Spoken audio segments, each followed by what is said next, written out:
விஜய், காவேரி 2 பேரும் ரொம்பவே சந்தோஷமா கடல் கரையில உட்காந்து பேசிட்டு இருக்காங்க. அது நேரம் காவேரி வந்து, "எனக்கு ரொம்பவே சந்தோஷமா இருக்குங்க. இப்போதான் எங்க அப்பாவை நினைக்க நான் ரொம்பவே தப்பா நினச்சிட்டேன் எங்க அப்பாவை பத்தி. இப்போதான் நல்லாவே புரியுது எங்க அப்பா எங்களுக்காக எவ்வளோ யோசிச்சு ஒண்ணு பார்த்து பண்ணியிருக்காருன்னு.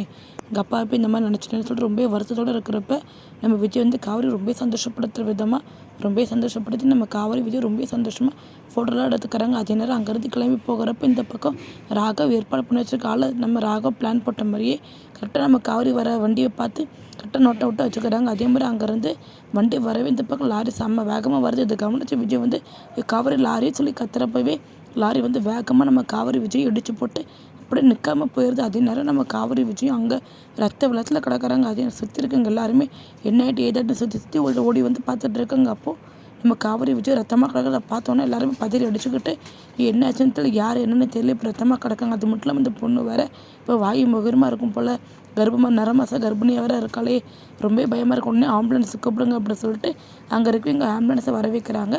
இந்த பக்கம் ஆம்புலன்ஸ் வந்த உடனேயே நம்ம விஜய் காவேரி வண்டியில் ஏற்றி ஹாஸ்பிட்டலுக்கு கொண்டு போயிட்டுருக்காங்க. அப்போது எங்களுக்கு எப்படியாவது வீட்டில் இருக்கவங்கள்ட்ட இன்ஃபார்ம் பண்ண சொல்லிட்டு விஜயோட ஃபோன் எடுத்து அங்கே சாரதா நம்பருக்கு ஃபோன் நடந்த விஷயத்தெல்லாம் சொல்கிறாங்க. அதை கேட்டோன்னே சாரதா வந்து அப்படியே துடிச்சு அங்கேயே உட்காந்து அழ ஆரம்பிச்சிட்டாங்க. அது நேரம் யமுனா, கங்கா சுற்றி இருக்கவங்க எல்லாருமே மொத்தமாக உட்காந்து அழ ஆரம்பிச்சாங்க. காவேரிக்கு என்ன ஆயிடுன்னு தெரியலையே, அவையே வயிற்றில் வர குழந்தை வேறு விளையாடுது, அது மட்டும் விஜய் தம்பிக்கு என்ன ஆயிடுன்னு தெரில. இதுக்கு தான் நான் படித்து சொன்னேன், யாரும் வெளியே போகாதீங்கன்னு. கேட்டாங்களோ இப்போ வெளியே போய் இப்போ இந்த மாதிரி இப்போ என்ன ஆச்சு ஏதாவது தெரில சொல்லிட்டு ரொம்ப கவலையோடு ரொம்ப டென்ஷனாக உட்காந்துருக்காங்க.